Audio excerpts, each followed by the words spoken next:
തദ്ദേശ സ്വയംഭരണ സ്ഥാപനങ്ങളിലേക്കുള്ള തെരഞ്ഞെടുപ്പിന്റെ ഒരുക്കം തുടങ്ങിയിരിക്കുന്നു. LDFും UDFും NDAയും. NDA എന്നാൽ BJPയും BDJSും അടങ്ങിയ സഖ്യം. അവർ അവരുടേതായ രീതിയിൽ സ്ഥാനാർത്ഥികളെ തയ്യാറാക്കി പ്രചരണം ആരംഭിച്ചിരിക്കുന്നു. ഏറ്റവും ശ്രദ്ധേയം, ഏറ്റവും നിർണായകം തിരുവനന്തപുരം കോർപ്പറേഷനിലെ തെരഞ്ഞെടുപ്പാണ്. തിരുവനന്തപുരം കോർപ്പറേഷനിൽ ഇപ്പോൾ BJP പ്രതിപക്ഷമാണ്. കോൺഗ്രസിന് വെറും 10 സീറ്റാണ് ലഭിച്ചത്. തിരുവനന്തപുരം കോർപ്പറേഷനിലെ ശ്രീവരാഹം വാർഡിൽ നടന്ന ഉപതെരഞ്ഞെടുപ്പിൽ CPI സ്ഥാനാർത്ഥി ജയിച്ചത് 12 വോട്ടിന്. അവിടെ BJP സെക്കൻഡ് എത്തിയപ്പോൾ കോൺഗ്രസ് സ്ഥാനാർത്ഥിക്ക് ലഭിച്ചത് വെറും 277 വോട്ട്.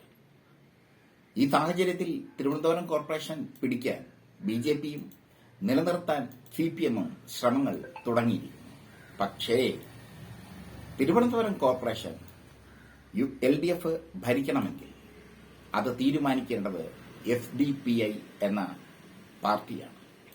തിരുവനന്തപുരം കോർപ്പറേഷനിൽ ഭീമാപള്ളി, വള്ളക്കടവ്, കരമന, പൂന്തുറ, മാണിക്യവിളാകം ഈ വാർഡുകളിൽ SDPI സ്ഥാനാർത്ഥികൾ സ്ഥിരമായി മത്സരിക്കാറുണ്ട്. വള്ളക്കടവ് വാർഡിൽ കഴിഞ്ഞ SDPI 2ാം സ്ഥാനത്ത് എത്തി.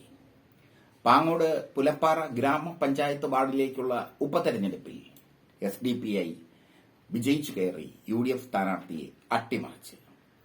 SDPI തിരുവനന്തപുരം നഗരത്തിലെ പല വാർഡുകളിലും ജയപരാജയങ്ങൾ നിർണയിക്കാനുള്ള ശക്തിയായി വളർന്നിരിക്കുന്നു. അവർ പണ്ട് സ്ഥിരമായി വോട്ട് ചെയ്തിരുന്നത് UDFനാണ്. പക്ഷേ പിന്നീട് അവർ ഇടതുപക്ഷത്തിന് അനുകൂലമായി പ്രവർത്തിച്ചു. കഴിഞ്ഞ നിയമസഭാ തെരഞ്ഞെടുപ്പിൽ കഴക്കൂട്ടത്തും നേമത്തും SDPI ഇടതുപക്ഷത്തിനു വേണ്ടി പ്രവർത്തിച്ചു.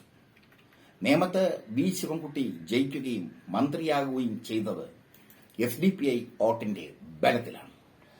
ഈ സാഹചര്യത്തിലാണ് 100-അംഗ കൌൺസിലിലേക്കുള്ള 100-അംഗ നഗരസഭയിലേക്കുള്ള തെരഞ്ഞെടുപ്പിൽ SDPIയുടെ പ്രാധാന്യം വർദ്ധിക്കുന്നത്.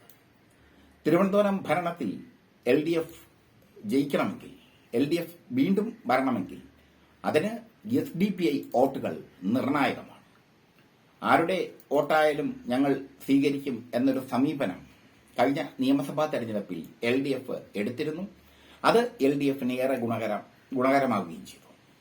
SDPIയുടെ വളർച്ച UDFനെ തകർച്ചയിലേക്ക് കൊണ്ടുപോയിരിക്കുന്നു. പ്രത്യേകിച്ചും മുസ്ലിം ലീഗിലെ പ്രവർത്തകർ ഇപ്പോൾ SDPIക്കാരായി മാറുന്ന രീതി സജീവമാണ്. പല ഗ്രാമപഞ്ചായത്ത് വാർഡുകളിലും പഞ്ചായത്ത് വാർഡുകളിലും ഒക്കെ SDPI നിർണായക സ്വാധീനം തന്നെയാണ്. തിരുവനന്തപുരം കോർപ്പറേഷൻ പിടിക്കാൻ BJP കച്ചകെട്ടി ഇറങ്ങുമ്പോൾ SDPI വോട്ടുകൾ ആർക്ക് പോകും എന്നുള്ളത് വളരെ പ്രാധാന്യമേറിയ ഒന്നാണ്. പല വാർഡുകളിലും ശക്തമായ സാന്നിധ്യം തന്നെയാണ് SDPI. പണ്ടവർ നിശബ്ദമായ സാന്നിധ്യമായിരുന്നെങ്കിൽ ഇപ്പോൾ ശബ്ദിക്കുന്ന സാന്നിധ്യമായി മാറിയിരിക്കുന്നു. മുസ്ലിം വിഭാഗത്തെ വളരെയേറെ ആകർഷിക്കാൻ അവർക്ക് കഴിയുന്നു. മുസ്ലിം ലീഗിനെയൊക്കെ തകർത്ത് തരിപ്പണമാക്കി കളഞ്ഞു തിരുവനന്തപുരത്ത് SDPI. മുസ്ലിം ലീഗ് പ്രവർത്തകരൊക്കെ SDPI പ്രവർത്തകരായി മാറുന്ന സ്ഥിതിവിശേഷമാണ് തിരുവനന്തപുരത്ത് കണ്ടുവരുന്നത്. തിരുവനന്തപുരത്ത് പല വാർഡുകളിലും ജയപരാജയം നിർണയിക്കാൻ അവർക്ക് കഴിവുണ്ട്. അവർ എങ്ങോട്ട് ചായും എന്നുള്ളത് LDFും UDFും ആശങ്കയോടെ കാണുന്നു. പണ്ട് SDPI വോട്ടുകൾ SDPI ആരംഭിച്ച കാലത്ത് അവരുടെ വോട്ടുകൾ UDFനായിരുന്നു ലഭിച്ചിരുന്നത്. ഇപ്പോൾ അത് LDFന് ലഭിക്കുന്നു.